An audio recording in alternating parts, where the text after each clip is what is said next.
Hi, welcome to Global Seller Solutions. We are a dedicated platform here to help e-commerce sellers enter new marketplaces. Our goal is to help manage from end to end all your accounting, legal, compliance, and regulatory requirements so that you can focus on what you do best, selling your amazing products. So stick around and hear how you can enter new markets. Hello, hi, and welcome to Global Seller Solutions. My name is Jonathan, and I'm one of the founders of Global Seller Solutions. Before we proceed onto this webinar about the mindset, I'm going to give a quick recap about what happened the last week when we had our first webinar.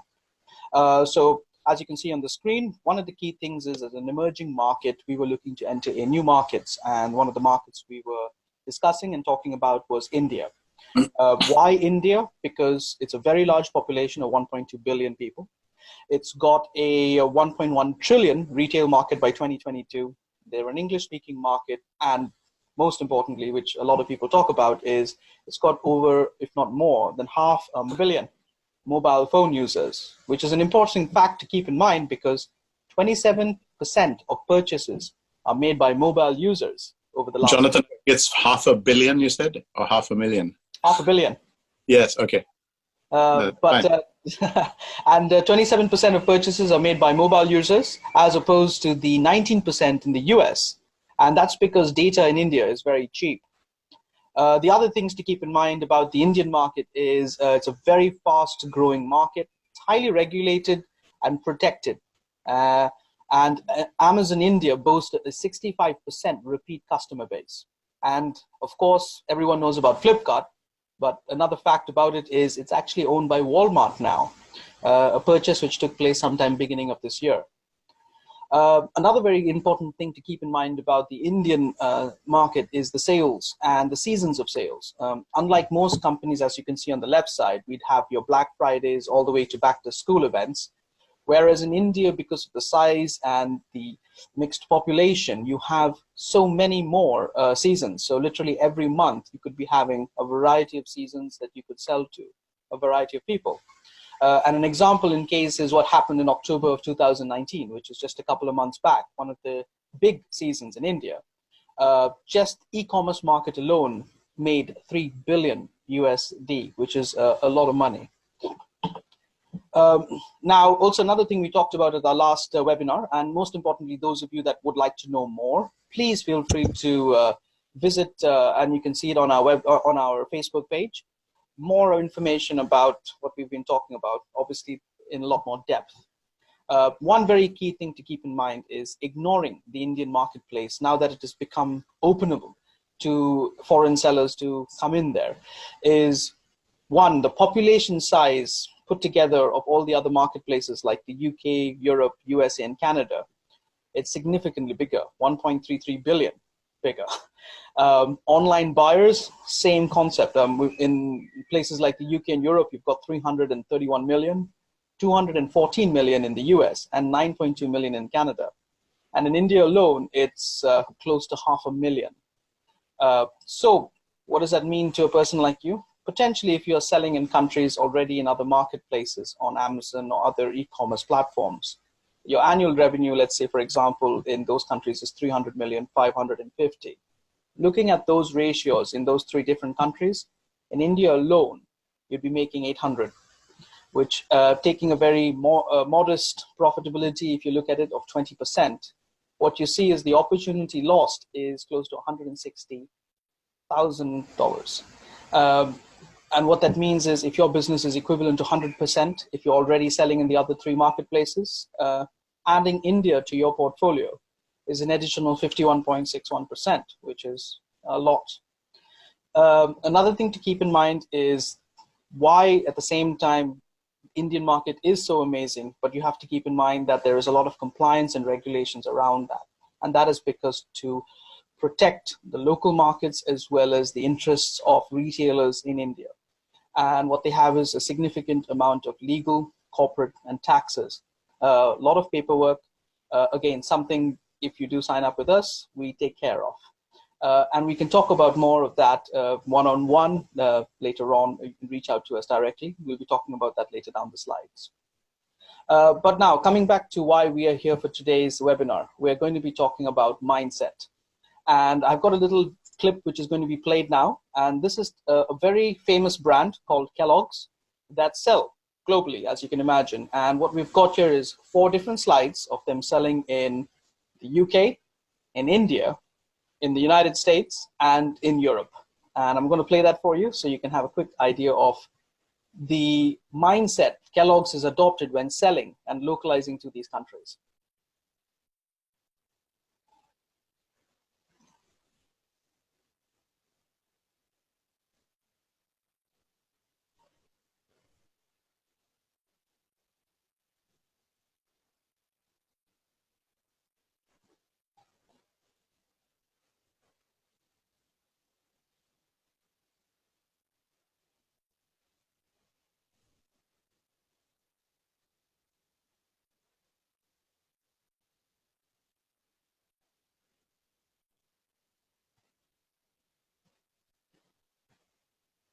Lovely.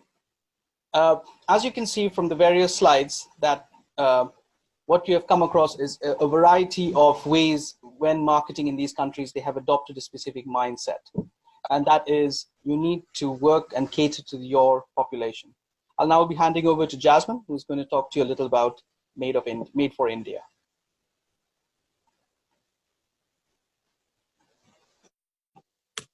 Hi guys, I'm Jasmine, and here's a little bit about Made for India. Well, over the past years, the Indian market has become more open to international products and brands, especially in retail stores and malls. Initially, people went a bit crazy over foreign products when they first could get them, but nowadays they've realized that they can ask for products that cater to their wants and needs and have products that suit them. And they stand a pretty good chance of getting what they want, especially since the last 5 or 6 years with the boom of the e-commerce in India. Indians have, even in the smaller towns and cities, have access to a greater choice and variety of products from all over the country and the world, delivered right to their doorstep. And now with Amazon Prime being so cheap in India, currently, and with Amazon able to cover 90% of the country's postcodes, they can really get what they want.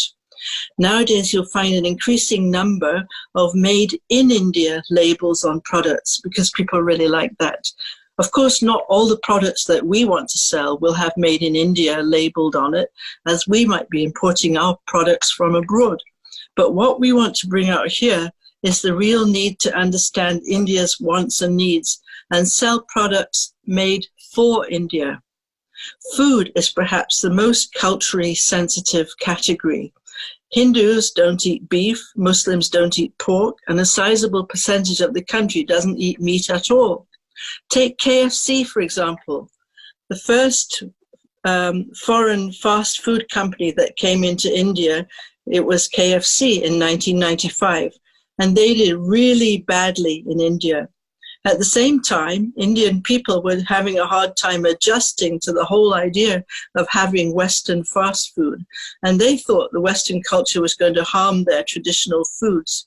So there was this big anti-KFC protest and a movement claiming that KFC was using illegally high amounts of monosodium glutamate, which was harmful to health. And they were selling food that was cooked and fried in pork fat. So KFC ended up being temporarily banned from India, but it didn't give up, and it came back a few years later, but they just had one restaurant only for many years, and that had to have police guarding it because of all the trouble. KFC also worked very hard to understand where they went wrong. So you'll find now that KFC sells quite a few vegetarian items on their menu besides their fried chicken. And nowadays they have 350 outlets in India. Take McDonald's now.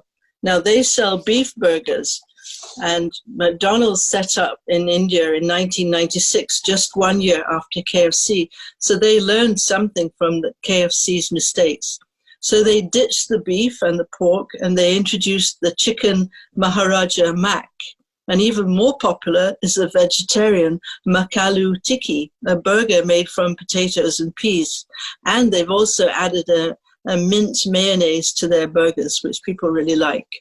And also to allay strict dietary and religious concerns and the strict taboos of mixing meat and vegetarian food, cooking is done separately by different sets of workers. Those working on the veggie meals wear green aprons, and the people handling the meat wear red aprons. And they also use different utensils. And now McDonald's has about 400 outlets in India and 320 million customers every year. Now, IKEA, the big furniture giant, came into India only 1.5 years ago, and they've done quite a bit of product localization also. And as we all know, they design and sell ready-to-assemble furniture. But unlike in Western countries, people in India are quite new to that concept of assembling their own furniture. So IKEA came up with little modifications and introduced new services. So they partnered with a company where people can book furniture assembly services via an app or a website. They also saw that Indian families host a lot of impromptu gatherings, which led their designers to create more folding chair options. And they also made their cabinets and countertops lower, keeping in mind that the average Indian woman tends to be shorter than Europeans and Americans. And since children often sleep in the same room as their parents, a one model bedroom includes a child's bed, among other furniture. So quite a few modifications there. Thank you, Jasmine. So as you can see, most of these companies have also taken into mind when it comes to mindset, adopting to the local population. And we're now going to go into some questions which have been asked over the last session till now about these items in India. And we're going to have Sumesh, who's going to be doing the lead talk on most of them. So Sumesh, I'm going to hand over to you. Yeah. Hi, everybody. Hello. Thanks for being here. So we're going to address a few different questions that have come in, and we found that these are actually very appropriate. So let's talk about this one. This one is a big one. Everybody says, the price point in India is so low. Is that really true? No, not really. You have different products, but just like in the US market or UK market, you've got people who are selling products very low, like Chinese sellers, they sell very low. Of course, you don't have that same problem in India because the Chinese sellers also have to go through the same legal hoops as anybody else. But more about that later on. But the thing is that the best thing to do with India is that you can have a broader market offering. You know, you can have prices that are low, but prices that are mid-priced and prices that are higher end as well, catering to different segments of the market. Remember, there are a lot of people with a lot of disposable income in India, and they're quite wealthy, you know, and so it's not really true. And again, it's a 1.33 billion population with about 800 million online users, of which about half of them are buying online, growing at 6 million people per month. So it's not just like, you know, okay, the price point is so low. No, hang on. If you got to look at that angle, you have to adapt. You know, you've got to see what works.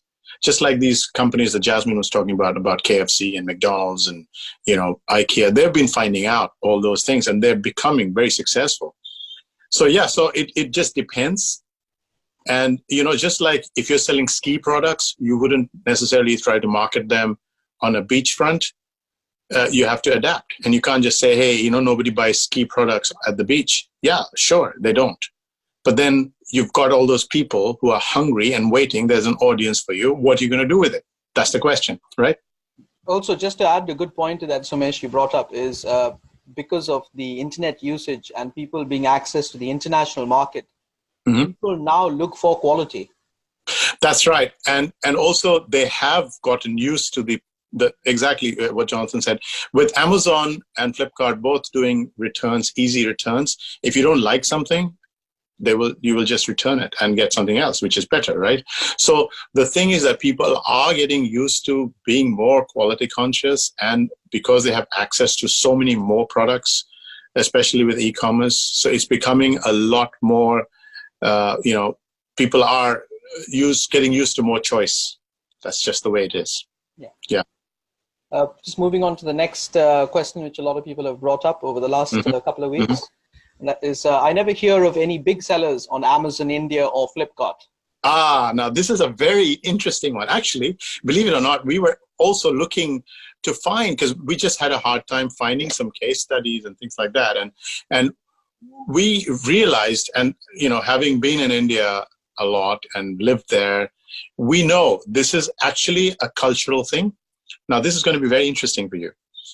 In the US, in the UK, in Europe, in Australia, all these places, people talk about, I'm a 7-figure, 8-figure, 9-figure Amazon seller, or I hang out, my mastermind is 8-figure Amazon sellers only, and 7-figure Amazon sellers, which is fine.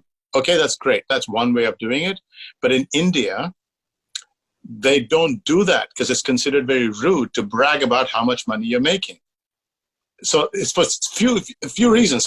One of them is a cultural belief. There's something called, you're going to get somebody's evil eye. In other words, if you're doing really well, so other people are going to be jealous and they're going to sort of wish you bad luck, and which is basically referred to as the evil eye. And so what happens is people don't like to brag about it and show it off too much, and a lot of places you will find that people are actually understated. Yes, some people are a bit ostentatious and showing off, some places, some people do, but they're not it's not considered like good manners to brag about how much money you're making and things like that in many places in India especially. And so people will stay very understated. Also, the danger with them, coming out over the top with all the kind of money they have is that they're going to have all their relatives after them, So they just want to keep it very low key. So you will never hear of people making a lot of money, actually bragging about it. Also, probably because of the competition, because if they start talking about what kind of money they're making, they don't want other people jumping onto that, into that target audience or that product category, because they just want to keep it to themselves. Of course, it's not to say that they're not making a lot of money, because they are. They're making a lot of money in India. Yes, so you have exactly. To say that. And in fact, Amazon India has been investing so much money, incredible amount. And, they've initially they put in $2 billion. Now they've just put in another $3 billion. They've got the largest Amazon campus in the whole world, which has 1.8 million square feet of office space. So they're just expanding like crazy. I think we were just watching a documentary, an interview with one of the Amazon heads in India. And they were saying like they're covering almost 90 to 95% of the postcodes in India now. So it's growing like crazy. And a lot of the purchases are happening from smaller towns and cities, because earlier they didn't have access to all the varieties of products that were, available in the bigger cities and the malls and things like that. But now, through e-commerce sites like Flipkart, which is Walmart, and Amazon India, they've got access to these choices. Incredible. And like Jonathan mentioned earlier, Amazon Prime is so cheap, and Amazon is investing huge amounts of money into creating localized content on Amazon Prime. Amazon Prime for a year costs something like $15. That's the fee. $15 for the whole year. So that's very cheap. So almost everybody has Amazon Prime, but you can see how they're conquering and capturing the market. So I hope that answers that question. No, it definitely does. One also very important thing I think should be mentioned, which you've already stressed on, is about people not talking about what they do on Amazon India. And that's because we came across it when someone once talked to us and we asked them, do tell people about our business. And he turned around saying, but why would I want more competition? Exactly.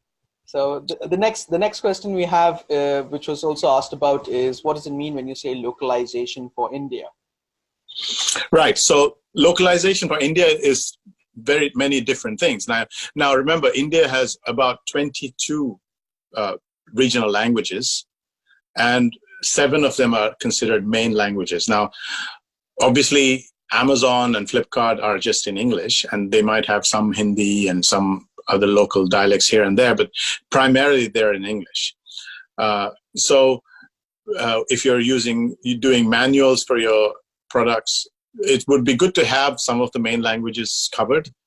But on the listings, they are mostly in English. But remember, the kind of English that they use, like a lot of the spellings are British English spellings, although people are getting used to American spellings as well with Hollywood and, movies and TV serials, and, you've got satellite TV and stuff. So they are getting used to it more, and it is not totally unusual.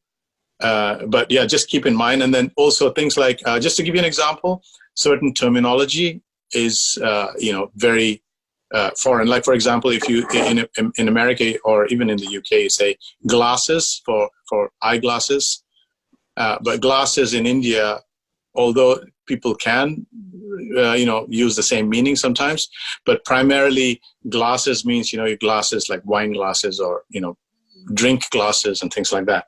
So you might want to think about that. Like, for example, the correct word in India would be spectacles, pair of spectacles, so that's just an example of that, and then again, you've got dates, like the dates you use are the British dates, and then there's so those are just some things that you might want to think about, like also things like, for example, certain words or certain terminology might be considered offensive. For example, the brand FC UK French Connection, they are banned in India to launch their brand as FC UK because it's offensive. It's an anagram of an offensive word. So they're only allowed to say French Connection, but they're not allowed to say the abbreviated version of their brand. So those are just certain things that worth considering. But that's just the same as in any other market, whether you're going to Europe or UK or America or China, anywhere you're going to launch, you have to be mindful of those things, right? Yeah. There was one question which has just come in just to actively take part as well. One of the questions was from Leonard. So hi there, Leonard. Thank you for joining the webinar. You've mentioned something about kitchen culinary accessories. This specific webinar is around the mindset when selling in India. However, if you'd like to reach out to us after this call or just drop us a message, our contact details available, we can definitely discuss that particular items that you like to or interested in selling in more detail. And just to address your second question, what is Flipkart? Well, Flipkart is the #1 largest platform in India. It is currently owned by Walmart. And Amazon India, it's growing very fast, but Amazon India is the second largest. But of course, Amazon is the same as Amazon anywhere else. Their platform is the same. So we always recommend getting started with Amazon. And then you can always expand into Flipkart. Flipkart currently has a larger market share than Amazon. So, but they're both very big marketplaces. And you've got 425 million customers currently who are buying online in India. So that's bigger than the US, technically, and growing very fast. But there are less sellers on Amazon India and Flipkart currently than in the US, where you've got so many people selling on Amazon. So, so this is not as saturated a marketplace with sellers. Anyway, so that shall we move on to the next topic? Yeah. So one of the other questions that was brought up when we were discussing over the last week, people asking this question, was around cultural sensitivity or cross-cultural awareness. That's right. Well, I addressed a few of those points just in the previous slide and the topic. And again, there are just certain things that, you have to be mindful. Like Jasmine mentioned earlier about KFC, how they thought that they could just do things the way they did it in the US, and it's an American brand, and therefore, just go straight out and start selling the same way. But obviously it backfired because they hadn't taken into account that, frying their chicken in pork fat would be considered very offensive. And that actually caused such an outrage that it ended up with them being banned eventually. And then they had to reinvent themselves and come back in. Of course, their second outing was a lot more successful. And McDonald's got it right in that way because they did more research and they learned from the mistakes of KFC. So then that was something very, very good. And so again, your listings, local models. Actually, I was going to go back a little bit to the localization. One of the things that's really very cool is that a lot of the big brands, they use a mixture of Hindi and English, and that's considered very, very cool. Like Domino's, I can just tell you what they use. There's a very, very cool slogan. Of course, it just means the slogan says "Hungry kya, Domino's kha," but in Hindi that means "Are you hungry? Eat Domino's." I mean, it doesn't sound very catchy, but because it's rhyming in Hindi and it's very cool and catchy, it just caught on. So it's very, very good. Also, like IKEA, for their cuisine, they have Swedish cuisine. So they, instead of saying Swedish, they say Swedeshi, because Deshi means, belonging to India. That's right. So they mix those two things together. So yeah, so these are some things that it's quite hip and cool to combine Hindi and English, and even in South India, they have Tamil, words coming in. And so, of course, remember, Amazon India and Flipkart are nationwide platforms. So you have to pick and choose your battles. You can't do everything for everybody, but these are just pointers and see what applies to your particular category of products, So, yeah. And we have to make sure that you are, not using any kind of offensive terminology. And generally, the Indian audiences are a bit more conservative, even though you might think otherwise from watching Bollywood movies. But generally, they are more conservative and nothing racial or offensive. You just have to make sure that it's done in such a way that, it's if you're going to use humor, it's great. It goes very well. But again, it shouldn't be pointed at anybody or any culture in particular, right? Just check. Certain things that are funny in other countries might not be funny, might be offensive, Just to add to that as well, we do have within our ecosystem a variety of services that get offered. And in some instances, when you're not comfortable or not sure, feel free to reach out to us. Within the Global Seller Solutions ecosystem in India, we have companies that specialize in things like listings, PPC, so on and so forth. And you may want to potentially run something by them to say, does this fit the Indian model or the Indian culture? Again, just to safeguard yourself, but at the same time, it gives you that confidence that you have a local eye see it. And, it does benefit a lot. Right. Another thing that people dislike and can resent sometimes is anything that could be perceived as trying to impose Western culture or Western values onto the Indian values or culture, because they're quite proud of their own heritage and they consider themselves a very old and ancient civilization and, with a head start on a lot of other places. So you just have to be sensitive that it's not looked as, some sort of imposition of, Western values or culture or things like that. Just again, it's all part of being sensitive and to what works in your favor and what doesn't, Okay. So is that good on that topic? Yes. And one more very important thing that I think people have asked about is about, people, when you mentioned also about money and there's a lot of disposable income.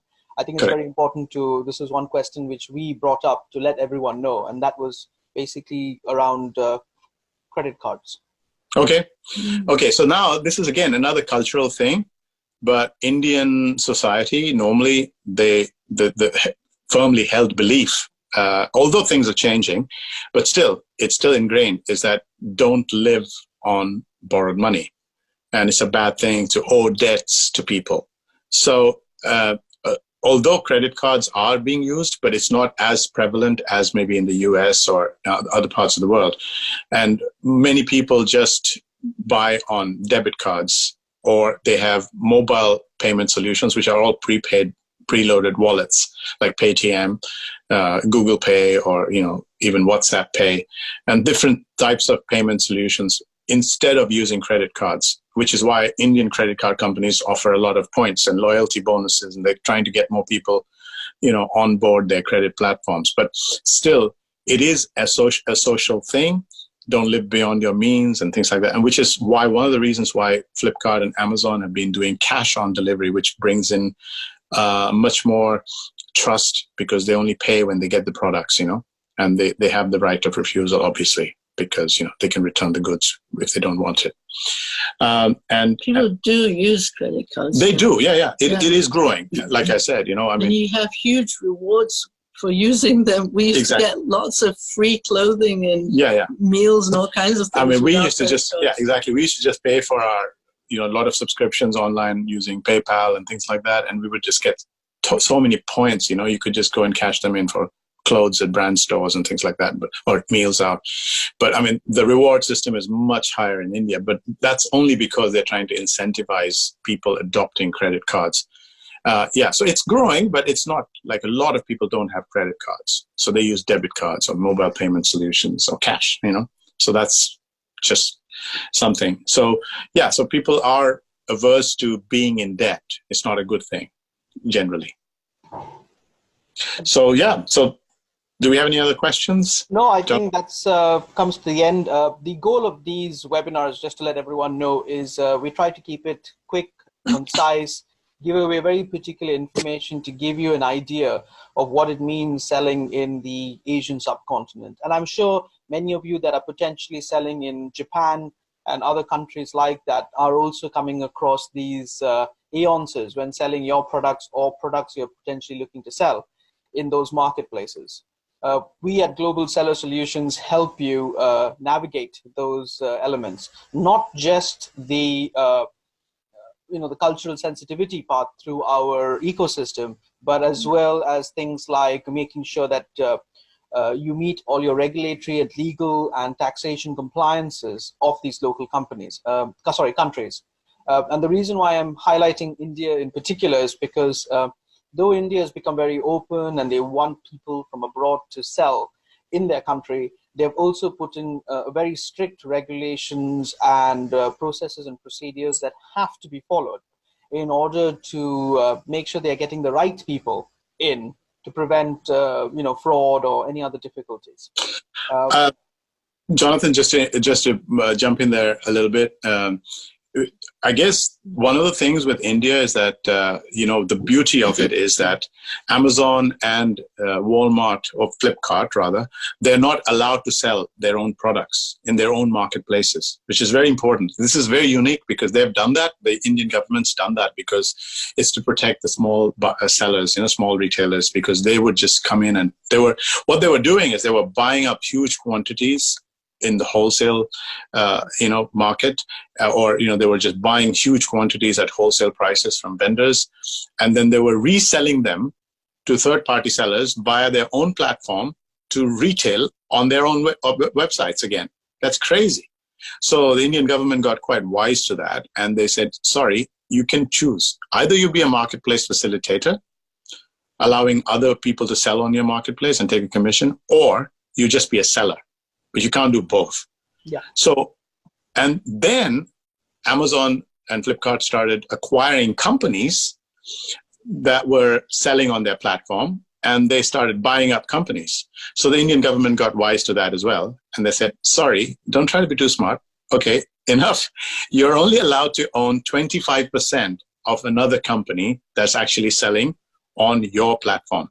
You cannot own any more than that. So Amazon and Flipkart had to rejig their ownership, of many companies suddenly, and, get rid of shares and things like that. And that just happened in February. So this is actually a very good thing for you as a third-party seller, because Amazon or Flipkart cannot suddenly launch the same product as you, because they can't. They cannot launch Amazon Basics and things like that. In order to sell on Amazon India or on Flipkart, you would have to have a local entity in India. You have to have a local director. You have to have local tax registration numbers, GST. And there are a lot of compliances that are involved. Like Jonathan mentioned, we do help you with that whole process. The process, Leonard actually has a question. He said, what is the process to get listed on Flipkart? Well, it's similar to really Amazon India. Basically, if you go through the journey, it's very similar. And once you've done one, you can always do another one. you can list on Flipkart as well. So yes, there are similar processes. They're independent of each other, obviously. The compliances and the legal hoops have to be jumped through. There is no way around it. And there are regulations in place to protect you and protect others, just like any other country. Compliances are strict, as Jonathan said. And but it is a huge opportunity.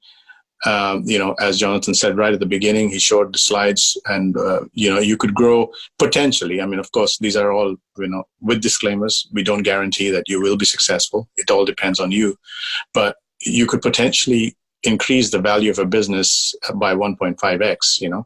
So that's pretty good. Lovely.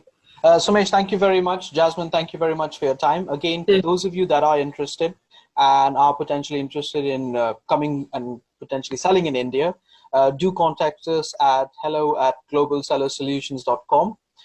We are happy to discuss with you, and most importantly, we can explain to you what's the benefit of coming to a company like us, and also working within an ecosystem where a lot of the regulations, compliance is legal, and a lot of other things that as an Amazon seller that you would need when starting to sell in a new marketplace. Again, thank you very much and have a lovely day. Thanks so much, guys. Bye. Thanks for coming. Bye.